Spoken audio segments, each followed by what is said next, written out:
up from the 36 chambers, we have Project Camelot in the house. Check it out. This is Buzzsaw. Central Intelligence Agency. It was described by witnesses as...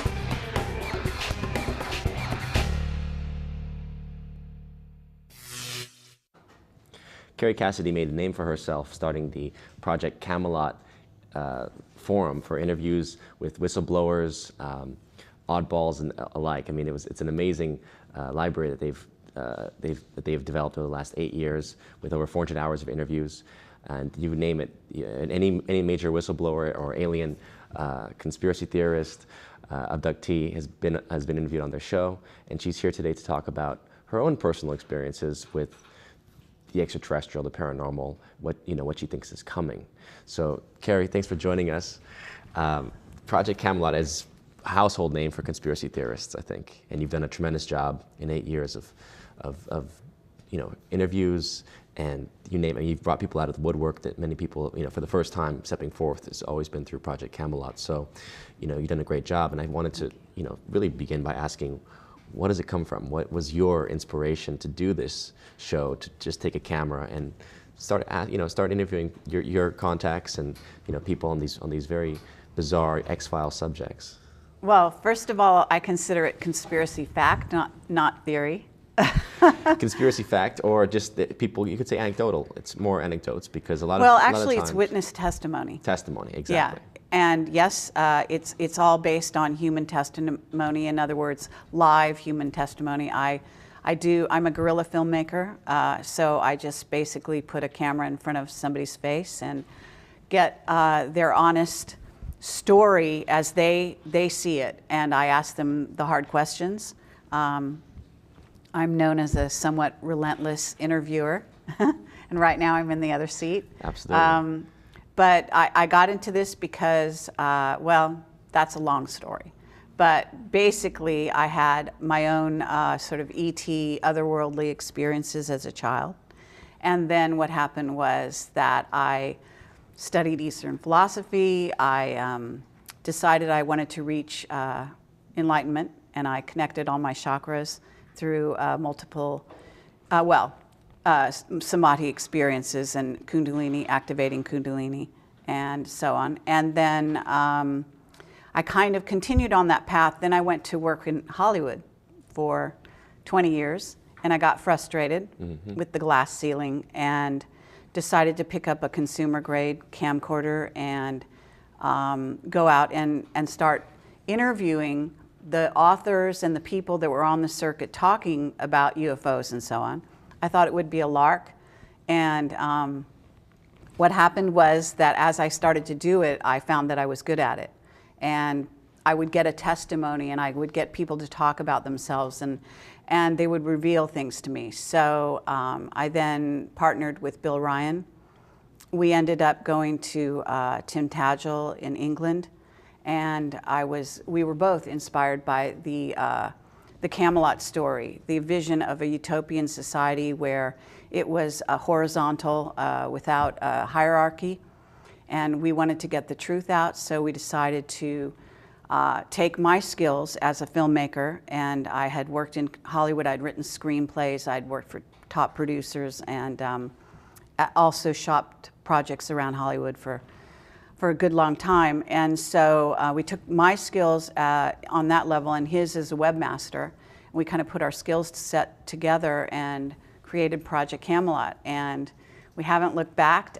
People really went crazy for it in the very beginning and continued to this day, really. We have a huge audience out there, and continue to interview. I mean, I've done probably hundreds of like 500 interviews, but I have a radio show and I interview. We traveled the world basically with the camera. And we were unusual because we were such a small team. We didn't have all the bells and whistles and the right lights and so on. Right. But we got the real testimony. And you've done a great job of sorting that and creating a library. But to begin it, what would how would you describe your early experiences? I mean, would you be able to identify what kind of beings you were in touch with? You know, obviously we've heard the stories of there's the Nordics, there's the reptilians, there's the Greys, there's certain categories of aliens. Do you know what it was that you were contacted by? Well, I seem to have a link up with the Pleiadians for one thing. And at one point we went to see Billy Meyer in Switzerland, and we couldn't get an appointment to have an interview. So we went on a Sunday in the morning, and just Bill Ryan and myself, and we were sort of hanging out there waiting for the place to open. And he has this big plaque that has a silver star on it, and it's all silver. And I stood in front of it, and he took my picture. You know, we were playing around and taking pictures. And the picture came out silver. And no other picture before or since has ever come out silver that I've taken. We've taken hundreds of thousands because I'm a photographer and we're always doing that kind of thing. And it was George Green, who's one of the people I've interviewed in the past, had the same experience where he had something strange happen when he went on the property where Billy Meyer lived. But the Pleiadians use the silver star, and that's their sort of emblem. So it was just a weird sort of like maybe a little message from the Pleiadians to me. Wasn't it Aleister Crowley that started the Silver Star Lodge? The AA but you know, it's interesting that they both use, the Illuminati actually uses the silver star, but so do the Pleiadians, and I can't account for that. Because you think that the Pleiadians are, not think, but generally the Pleiadians are associated with like the Brotherhood of Light, more of like the light beings who are positive. They're more positive in theory. You don't think that there's, do you associate the Illuminati entirely with darkness? You don't think that there's any faction or anything that, let's say, that is a higher order of intelligence within the Illuminati that uses both dark and light, let's say? Oh, sure. You know, there are good people in every sort of organization, and the Illuminati is no exception. But there's a large portion of the Illuminati that are focused on a dark path, and they're also persuaded to be. I believe there are light workers or people that also cross over. They start off on the dark side and then cross over into the light.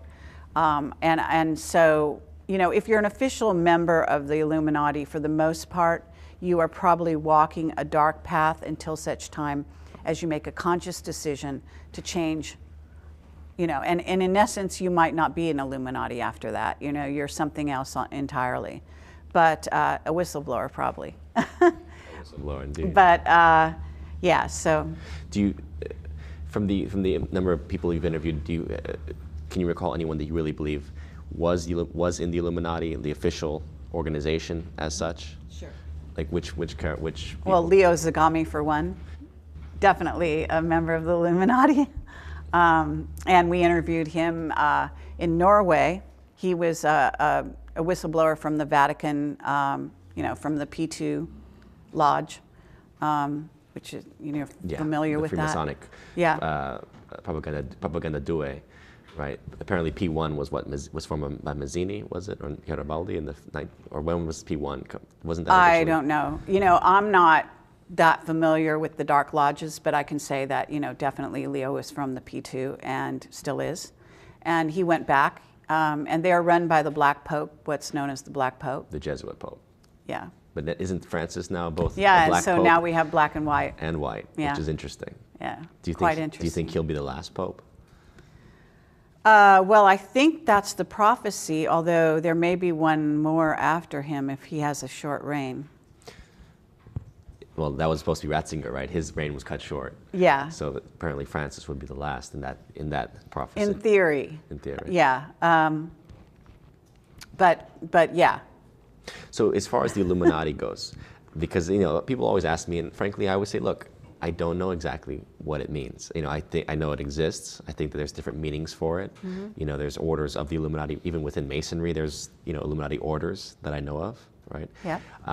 But as far as this global, you know, group, you think it associates most closely with the Vatican, and for example, in like the Royal, the Scottish Rite, Masonry. Mm-hmm. Would that be your understanding of the Illuminati?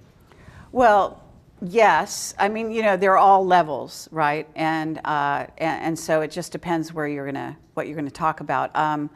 I would say that the Vatican heavily is a big influence on what is in essence the Illuminati. But you're talking about a pyramid and a certain level of being close to the top.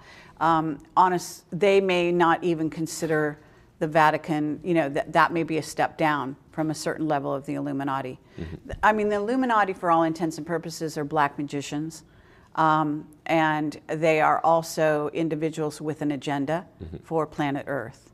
And most of if you've ever studied Aleister Crowley, then you know the philosophy, the occult philosophy that they follow. Mm-hmm.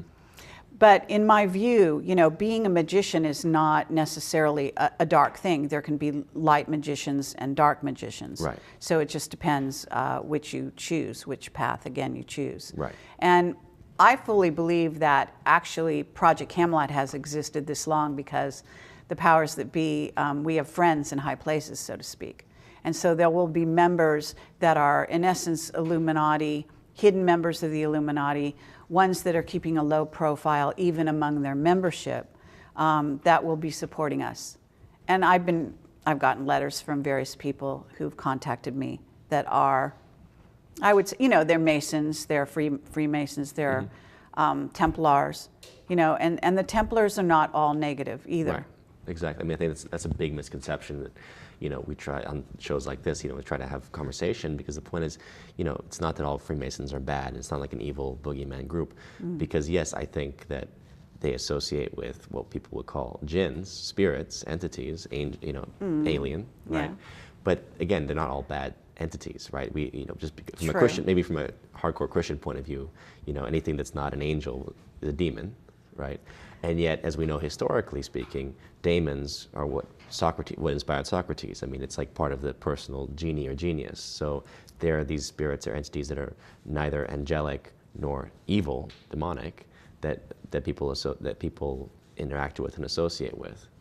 Right. Well, I would consider, I don't look at the world as just angels and demons. I believe that there are lots of different kinds of beings. Some incarnate into bodies, and some of the bodies are all different levels of light or dark. And so I'm not, and also it's important to realize that angels are not typically angelic in the sense that people think they are. That's a misconception.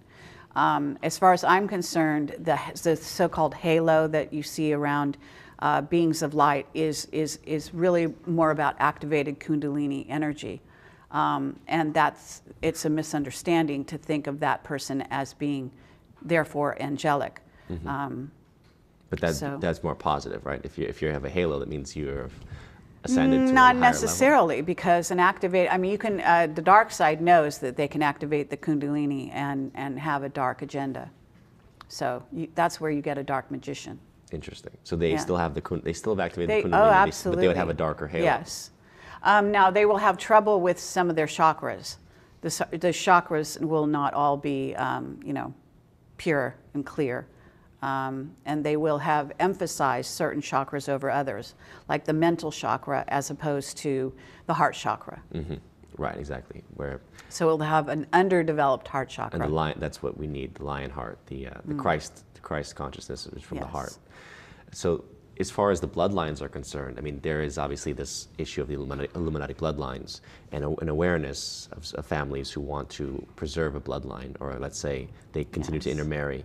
What does the blood have to do with that, as far as incarnation purposes? Do you know? Well, what I say is there are at least, we humans are a hybrid race, and so we're made up of 12 or more ET races. They're genetics. They're all combined in us in different amounts. And this is where you get, in essence, what humans are is boots on the ground, is what I call them. And that goes for the Illuminati as well. And they tend to have more reptilian genes, at least a good portion of them. And the reptilian agenda is not always negative, so it's important to understand that some reptilians, the Shakars, for example, are the supposed royalty of the reptilian class, the Draco. And then there are the reptilians, which are more like snake type reptilians. There are many, many reptilian races, and not all are negative, or service to self, as we say. Right. There are at least 2, though, that are service to self that want to take over. Their agenda is to take over the earth, to take it back from humans. And they feel that they were here first, at least one of those races. And there's evidence that at least one of the races comes from Aldebaran, and this is who the Nazis were in communication with. I see. So 2 different reptilian races initially here, and the ones that the Nazis were communicating with were from Aldebaran, but ultimately the Nazis haven't died out. I mean, that's one of the interesting things I think that people have to understand is that a lot of the Illuminati tends to be within the, like how do you say, within the hierarchy, does seem to be operating under the influence of Nazi type of characters, neo-Nazis, or the bloodlines that relates to, to the hierarchy of the Nazis. Is that what you've seen here, like as far as the United States is concerned even? Yeah, I mean, well, this is where, I bring in my whistleblowers. So first of all, there's, the Jim Mars, Joseph Farrell, talking about the Fourth Reich, which is the name of a book that Jim Mars has written. And it's all about how the United States brought the Nazi scientists over in paperclip, and that they started the secret space program. And the part that is in the general public is, of course, Los Alamos, and the nuclear bombs and so on and so forth. But it went much far beyond that, involved building UFOs, going interplanetary, and so on. So we're really talking about a highly developed secret space program that probably started around the time in the 1940s. And there's even evidence that, for example, the Nazis themselves may have been influenced by Tesla and Tesla technology, so that a lot of people think that the Nazis, being in contact with this race from Aldebaran, which was through these women psychics, the Vril, that were getting this information. But there's also evidence that they may have been, there was a dialogue, in other words, and the Bushes were financing the Nazis from early on, from before they became, what was in essence the Third Reich, I guess you might call it. But again, this goes back to genetics and why the interest in Right, racial theory, because as we know, the Bush-Harriman clan were very heavily involved in the early genetics programs here that actually inspired Hitler, right? The first eugenics conferences were held in the United States. Yeah, exactly. So, but again, there's a faction of those scientists that went to Russia. There's a faction that went to Argentina, and they have underground bases at this point. And Werner von Braun, of course, is one of the more well-known Nazi paperclip scientists who I think virtually ran the secret space program for a very long time in the early days. And I believe that he knew a great deal more than he revealed. He seems to have a very checkered past. And I don't know if you've ever spoken to Carol Rosen, who worked with him and for him, I believe. She knew him quite well. However, I also think that perhaps either she doesn't know his true past or she doesn't reveal it. And this is the type of thing where it's all about national security of this country, what level the secret space program really is at. Right. And I've got whistleblowers such as Jake Simpson that says they're about 10,000 years in advance of what we're living in now. Well, I wouldn't be surprised. I mean, my mind was boggled by the realization that the NSA had computers that were operating in 1965 at the level that our computers, the public had in 2000, were operating at. So right. What we got in 2000 was what the secret government had in 65. Absolutely. How about that? Right. Yeah, it's really incredible. And when you know that things about this, I mean, I'm pretty deep into the secret space program, as you can appreciate. And that's where most of my whistleblowers are giving us testimony, even behind the scenes. And let me say that whistleblowers at this time have really sort of quieted down. I think that what has gone on with Edward Snowden and with Julian Assange has sort of scared them to some degree, where a lot of them are going to ground, a lot of them are not wanting to go before the camera. Now, I'm hoping that'll turn around with shows like yours, which will bring more attention on an international level, to where people realize that and our policy at Camelot has been the best place to hide is out in the open. And so if you can get more famous as a whistleblower, and I'm saying this to the whistleblowers out there, you know, it is your job, it is your duty to report to humanity what's really going on. Because our humanity is basically experiencing a split. There's a rogue civilization that's become the secret space program, and that is going off planet, and that is going interstellar, creating bases on places like moons of Saturn and Jupiter. Arthur C. Clarke wrote about this. He was a person who was very well read into the secret space program even when he was alive. And I think it inspired a lot of his science fiction. Well, maybe Kubrick knew something about it too from working with him on 2001 and potentially doing the documented moon landing as opposed to the real one. Yes, and I, as far as I'm concerned, and based on our whistleblowers, again, such as Henry Deacon, who came out under his own name, Arthur Neumann, later, we did go to the moon. So it's not that we didn't go to the moon, but they also filmed something so that they would have a record, because they knew that what they would encounter there. And they didn't know if they could get footage. They couldn't have revealed possibly what was really on the moon, because... Yes, all the beings that are on the moon. And, you know, I think that the moon is also a heavy-duty gray base, and that gets into the grays and what they're doing here and the whole abductions and so on. How do you not get lost with all the whistleblowers you deal with? I mean, how do you not, in a sense, just your head starts to swim, because oftentimes stories can contradict each other, and you know, you get one bad seed in the bucket, and all of a sudden you're not quite sure what to believe anymore. Well, from my point of view, first of all, you know, this is not just like a hobby. We got into this very seriously for 8 years, and I've done it for 8 years. Bill was my partner for the first 4, and then he's gone off and done his own thing since then. So I carried on, and when you're into this world, you're into it 24/7. You know, a story can come at any time. And as an investigative journalist, I'm investigating. I'm always open to whatever's coming to me. And with the internet being what it is, Facebook, I mean, I've got, 5,000 Facebook friends on all my different pages, which, what is that, 15,000 or more?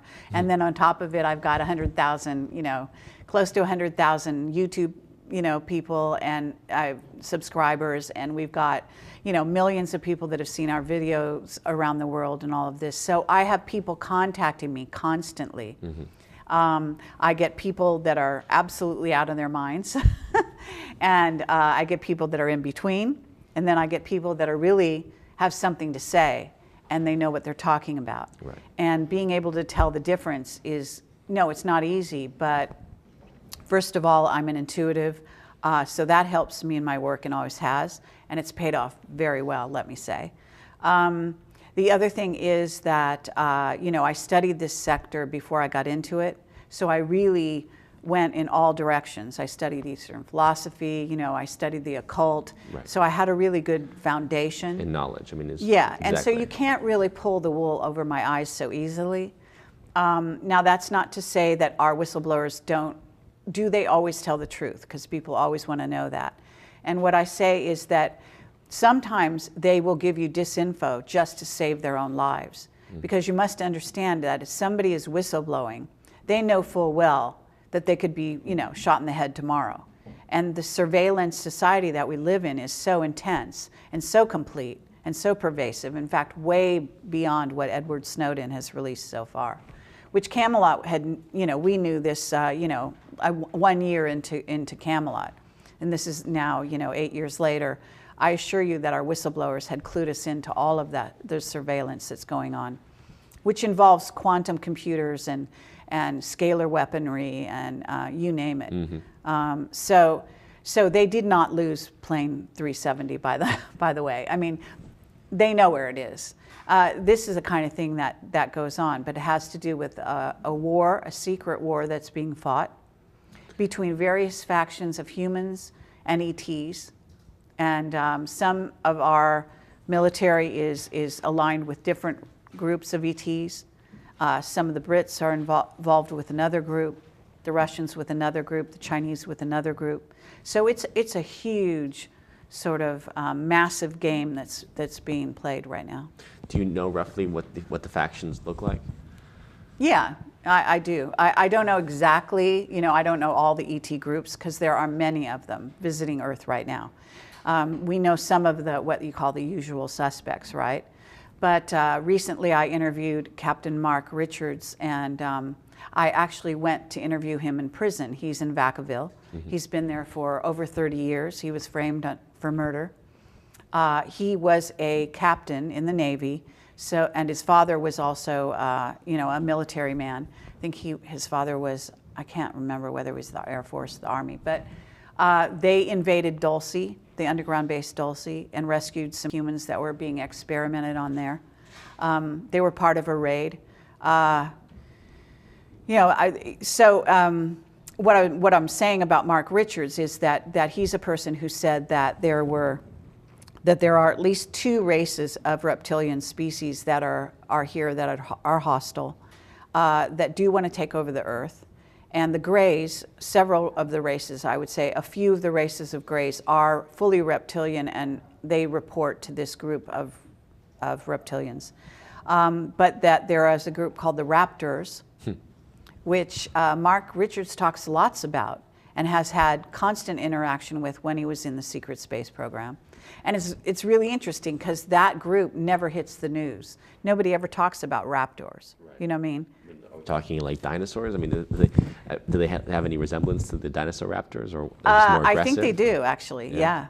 Velociraptors or something like that. I'm not sure exactly how they look. I mean, he was describing, I went to this prison and I interviewed him for 2 hours straight, and I sat closer than I'm sitting to you right now, mm-hmm. and just peppered him with questions nonstop, as you can appreciate. Because a guy with this kind of knowledge, you just don't want to let him go, and I only had limited time. I couldn't take notes. I couldn't have a tape recorder, nothing. They wouldn't allow anything in the prison. But I just remembered all of it, and then I have this video I called Total Recall, because I walked out of the prison and we turned on the tape recorder and we just went, and I just, regurgitated basically everything I heard.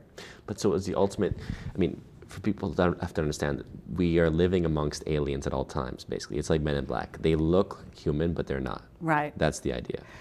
Yes, and apparently Men in Black is quite accurate. I mean, what you've got a secret space program and a secret government that is using the media, especially the entertainment industry, to release all of this information.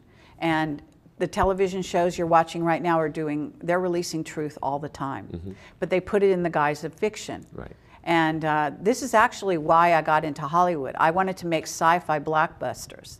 That was what I really wanted to do. Yeah. But when I reached the ceiling and I couldn't get anywhere, I just, decided to go off and do documentaries.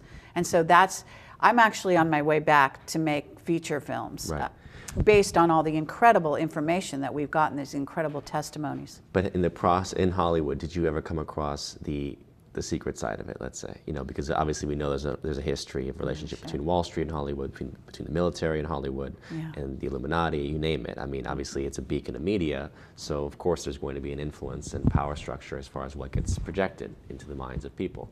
Did you ever confront any of these factors? Yes. And I had direct experience, because Project Camelot, we were involved in a True TV pilot. And it was based around what I do in Project Camelot, Bill Ryan and myself. And the whole, we went out, we interviewed witnesses. It was shot on the road, and we had some of our top witnesses in the show, and they shot it.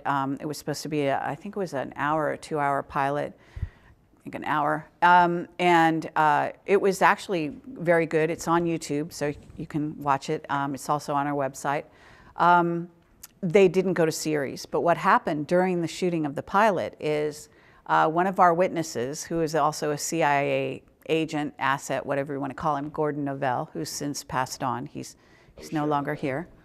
No, well, knowing Gordon Novell, I wouldn't be surprised. Oh, well, you knew him? No, I just know the story. This guy pops up all over the place in every conspiracy you can name. Well, I mean, I got to know him pretty well, and he actually called me up during the shooting. He's in the TV show as well. We interview him on screen, so you can see him if you're not familiar with him. But he's like he kind of had this persona that was a little like a 1940s gangster in the way he acts. And he was part of all kinds of clandestine operations, part of the Nixon administration, and even had said to be possibly involved in the Kennedy assassination, although he always denied it. But he called me up and he said, I'm going to admit to you that I am a CIA agent, and they want to make an offer to your producer, that if the producer will make a deal with them, that your show will go to series and we will be on board with it. So as long as you allow that, you guys can go right ahead. So I connected him with my producer, and the producer basically said, no way. And what happened?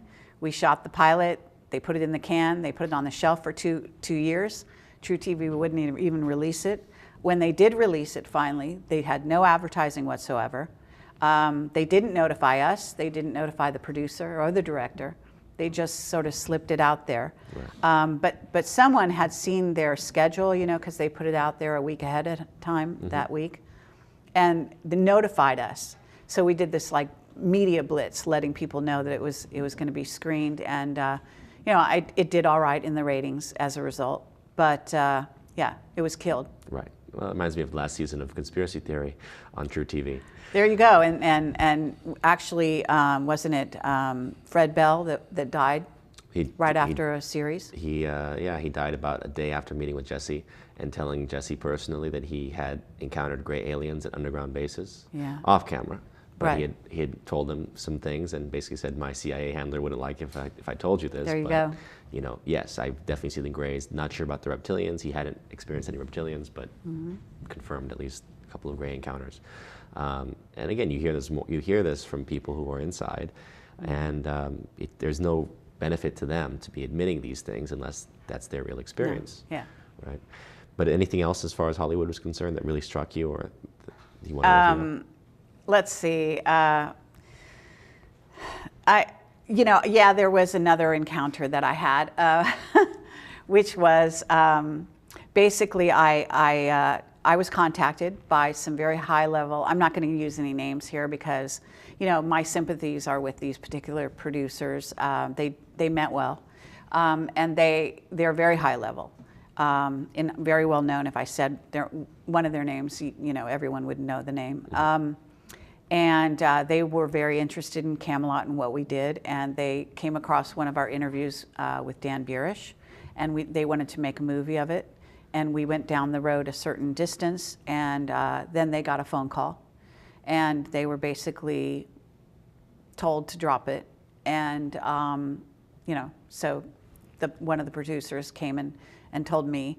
But I also was told that there was a very okay, I have to be careful here because I want to reveal a certain amount. There is a certain faction of Hollywood that is high-level entertainers that are very, very monitored by the Illuminati. And there's a lot of black magic going down in Hollywood, a lot of Satanism, as we got a taste of it at the Oscars this year. I don't know if I asked people all the time, so did you notice the fact that the A in the Oscar was a giant pyramid with the Oscar statue in the middle? And they did a Wizard of Oz ceremony with Whoopi Goldberg dressed as a first-degree Mason coming on stage to present it. Sure. And it's like people don't realize it, but it was wide. It was completely out there in the open for them. Well, they're selling a lot of vampirism and also Katy Perry, of course, in her. I think that was part of the Oscars or whatever it was. Probably one of the music ceremonies, Grammys or something. But at any rate, yeah, you know, all the symbolism is there. They're kind of selling Satanism right now in Hollywood. It's wild and quite bizarre, but. Yeah, so anyway, what I was saying was that a certain group is very, and it has to do with the music industry as well, heavy duty, you know, sort of control of the music industry and the players and the stars. I mean, as far as I'm concerned, and based on whistleblower information as well, Michael Jackson was murdered, Whitney Houston was murdered. These people were all victims of Satanism in Hollywood. So as far as what you're saying is, as far as the influence for the entertainers, was there something else you were getting at with that? Well, just that this particular group is being, you know, they're coerced, shall we say. In other words, they don't have the freedom that, well, let me just say that that black performers and black producers and anyone in that area is very coerced by this Illuminati group, more so than the white side. And but they both are. So you know, it's not like either one escapes it so much as the coercion is much stronger in the music industry over the black performers. Yeah. Well, this year, 12 Years a Slave was the big winner, but I felt like Brad Pitt was the bigger winner. So if you were going to say we're at this turning point now, you know, post 2012, no major cataclysm occurred. This is not the end of the world. You know, do we see any light at the end of the road, at the end of the tunnel? Do we see any, like, you know, dawn on the Absolutely. horizon? Is there anything positive coming from all these, you know, from all these this darkness that we've experienced, let's say, in the control of the Illuminati of the last, you know, few thousand years? Yes, because as far as I'm concerned, people like you and I, and there are many out there doing the same kind of job. In other words, we're waking people up. And as the consciousness rises on planet Earth, this is the real sort of enemy of the Illuminati and the controllers, so to speak. We're basically breaking the bonds of you know, us as slaves here on the planet. In other words, working 9-to-5 jobs. I mean, you can appreciate, I just interviewed M.T. Kesh, and he's an Iranian physicist, nuclear engineer, who then became a free energy plasma physicist, and has gone down that road quite far, and created this thing called the Kesh Foundation. First was working, well, in all areas, but he moved from Iran to Belgium, and they created devices and so on. And then apparently the Belgian government turned against them and asked them to leave the country. And then he had to go to Italy, and he's been threatened again. So I just did a radio show. Actually, it was a live stream, live broadcast with him. He was on audio. I was on you know, video. He didn't have the video set up. But the bottom line is they took down our website that night. He's now on the run. You know, I mean, he has been threatened. And again, it's a Satanist. They want to torture his family right in front of him. They're trying to shut him up. But what he has is free energy, and so the way to do away with gasoline, oil, you know, all of this nonsense that they use. That's the dollar itself. The dollar system is based on petrol. It's, you know, it's There based you on go. the purchase of oil and natural gas pipelines. I mean, Ukraine is about natural gas pipelines. Afghanistan. I mean, you name it. All these conflicts. Yeah, have all to the do with all the oil wars. and natural gas. Yeah, and actually, you know, I mean, people are confused over the wars because they see that this oil idea is really sort of old and out of date. But the bottom line is, a lot of times we go into countries to take control of the stargates.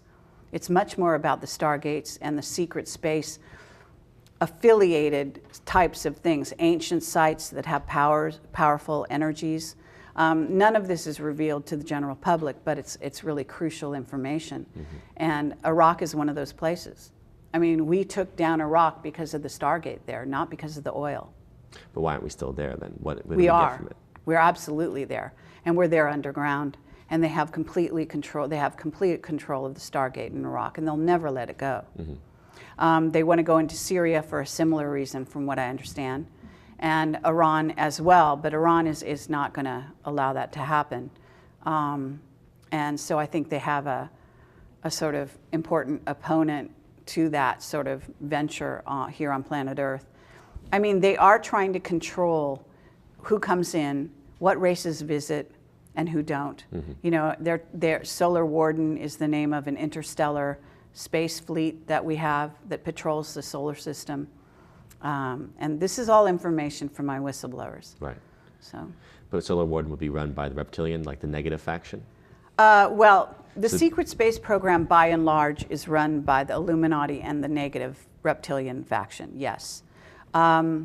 However, I think within the secret space program, which is where I get some of my whistleblowers, you're going to have someone who has a soul, decides to work on the dark side for a certain period of time, and then feels that they have a debt, they owe a debt to humanity, and they decide to come forward and reveal to the rest of humanity what's really going on. And that's what's really important, is that they can't stop that. So these are the signs of hope. A whistleblower is your best insurance that you're going to get the truth about what's really going on. Yeah. It's not documents, because documents can always be faked. Right. Right. Well, let's hope that the whistleblowers aren't going to be scared off, but like you said, by what's going on with Snowden. Right. And the overall fact that we are living constantly, right now we're in a state of national emergency again, right? It's because of the Ukraine situation. And it literally, it's like since post 9/11, we're living in a world of goose stepping and, and the Nazi Reich. I mean, it's this level That's of paranoia, fear, everyone get in line. You can't criticize the government. You can't criticize, our policies around the world. And I think we should look to Snowden as a hero, whether or not he was working with CIA auspices or any kind of factions that were supporting his move. At the end of the day, it's heroic that he stepped forward. The same way that Manning leaked the information, that Assange has done. Yeah. All these guys are heroic for what they've done. Let's look to them as examples. We want more people like that to leak, because ultimately the system can break down if enough people basically jump ship, or they throw the captain overboard. Yeah, I mean, whistleblowers are, in essence, canaries in a coal mine. They're warning us that this thing is imploding. And Bradley Manning, I mean, I just want to say that person, he's really sacrificed himself for the good of humanity, to get the truth out.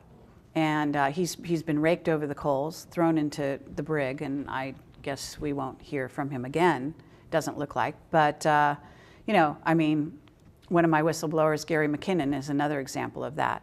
Now, he did get off. He, basically had a great defense and was able to get out of the what they wanted to do, which is to extradite him from the UK to America. And his mother was completely paranoid that he would end up in Guantanamo and never be heard from again, with good reason, sad to say. I mean, it's really unfortunate, but the United States has become the Fourth Reich for all intents and purposes.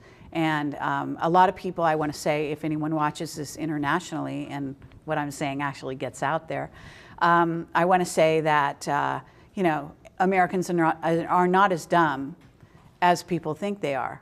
And, you're a perfect example. Unfortunately, the mainstream media is as dumb as they think they are. That's another thing, or willing dupes, let's say. Yeah, but absolutely. So people can check out Project Camelot on YouTube, obviously.